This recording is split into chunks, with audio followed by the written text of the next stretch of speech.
एकदम लग रहा है कि बाराते जाने के लिए एकदम तैयार हो के आए हैं जी। अजी दूल्हे बन के आए जी। ओह माय गॉड, तो दुल्हन कौन सी है इसमें से? तुम हो जी। बक पागल, मजाक करते हो हमेशा। नहीं वो ठीक लग रही है, वो गोलू मोलू। आपको गोलू मोलू पसंद है? वो ठीक लग रही है। ए मतलब हम रसगुल्ला छोड़ के अब लाल मोहन पे जाए ध्यान देंगे। अरे लाल मोहन भी अच्छा होता है।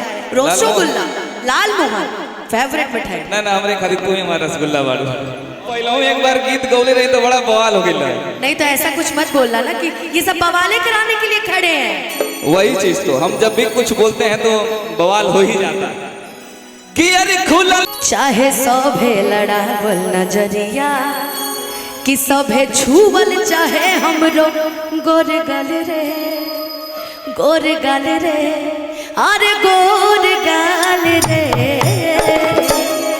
कि गोरी तोरी चुनरी बा लाल लाल रे,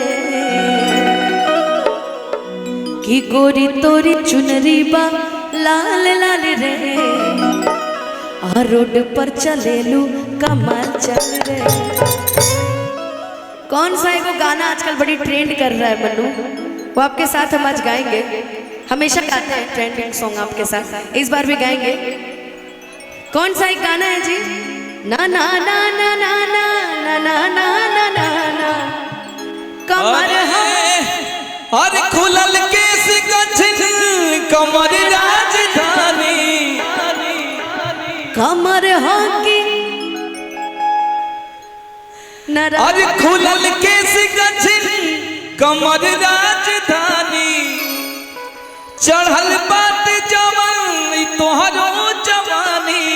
अरे देवता ई मन कैसे मानी त ए देवता ई मन कैसे मानी त ए देवता ई मन कैसे। भैया इधर आओ मन्नू, इधर आओ, इधर आओ, आओ जल्दी आओ। एकदम लग रहा है कि बाराते जाने के लिए एकदम तैयार हो के आए हैं जी। अजी दूल्हे बन के आए जी। ओह माय गॉड, तो दुल्हन कौन सी है इसमें से? तुम हो जी। बक पागल, मजाक करते हो हमेशा। नहीं वो ठीक लग रही है, वो गोलू मोलू। आपको गोलू मोलू पसंद है? वो ठीक लग रही है। ए मतलब हम रसगुल्ला छोड़ के अब लाल मोहन पे जाए ध्यान देंगे। अरे लाल मोहन भी अच्छा होता है। रसगुल्ला, लाल मोहन फेवरेट मिठाई। ना ना हमरे खातिर तू ही हमारा रसगुल्ला बाड़ू। ध्यान दो हमरे पर। हाँ तो बताओ क्या, कौन सा गाना था? स्केल लगो सी। अरे खुलल केस गछिन कमर राजधानी, खुलल केस गछिन कमर राजधानी, तो ए देवता ई मन कैसे मानी, तो ए देवता ई मन कैसे मानी।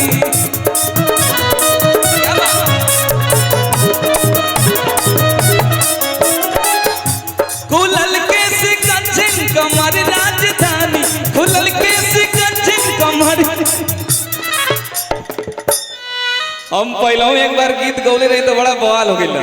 नहीं तो ऐसा कुछ मत बोलना ना कि ये सब बवाले कराने के लिए खड़े हैं। वही चीज तो हम जब भी कुछ बोलते हैं तो बवाल हो ही जाता है कि अरे खुलल केस गछिन कमर राजधानी, खुलल केस गछिन कमर राजधानी, तो ए देवता ई मन कैसे मानी, तो ए देवता ई मन कैसे मानी, तो ए देवता ई मन कैसे मानी। गलतार वैसे जैसे सरसों के सखिया ताजा, गलतार वैसे जैसे सरसों के सखिया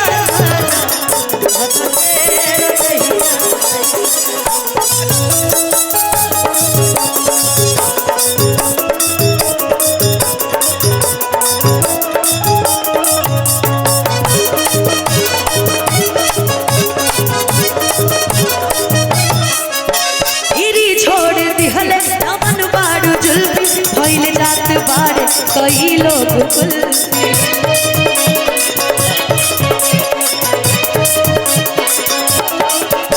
मेरी छोड़े देहले चमन बारू जुल्फी, भइल जात बारे कई लोग कुल्फी।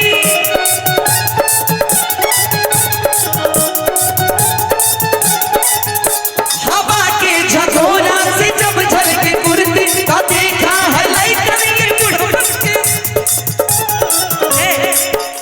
इसके गाने का स्टाइल देखिए। ता देखा है लइकन या बुढ़वन के फुर्ती। ऐसे नहीं बोलो, बुढ़वन में इसको गिन दो। अच्छा इनको बूढ़े कर दे हाँ, इनको। वाह।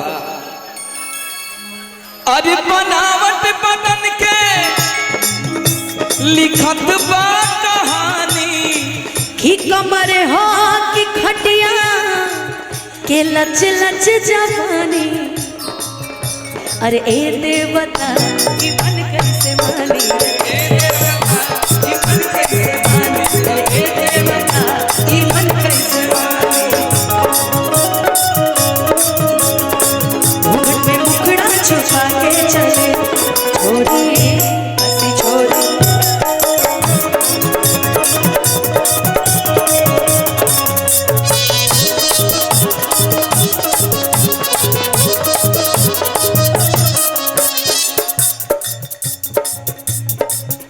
अरे नागिन कहाले चली चाले ऐसन, जवानी तो हर बाटे बस तो हर जैसन।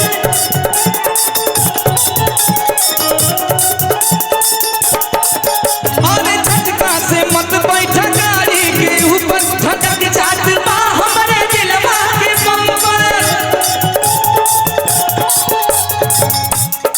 गलतियों से तोहके ना कहब हम रानी। ई बात हमके कहे अच्छा कहो। गलतियों से ना हम कहब तोहके रानी। ए पकड़ो भाई, बस एक बार छू के कि बस। अरे होने होता यार, प्यार हो दो। प्यार नहीं हो रहा है, हम परफॉर्मेंस दे रहे हैं। बस एक बार छू के मरल चाहतानी। हाइटें छोटी पड़ जाती है हम लोग की। इधर से आओ, इधर से। अच्छा सॉरी, हाइट छोटी पड़ जा रही है। अच्छा अभी लीला 2019-20 वाला था। बस एक बार छू के मरल चाहतानी। तो ए देवता ई मन कैसे मानी, तो ए देवता ई मन कैसे मानी, तो ए देवता ई मन कैसे। खुलल केस कंचन कमर राजधानी, खुलल केस कंचन कमर राजधानी, तो ए देवता ई मन कैसे मानी, तो ए देवता ई मन कैसे मानी, तो ए देवता ई मन कैसे मानी। ए देवता ई मन कैसे मानी, त ए देवता ई मन कैसे मानी। देखो फरमाइश देखो कितनी अच्छी है। खियाइल बानी तोहरा गले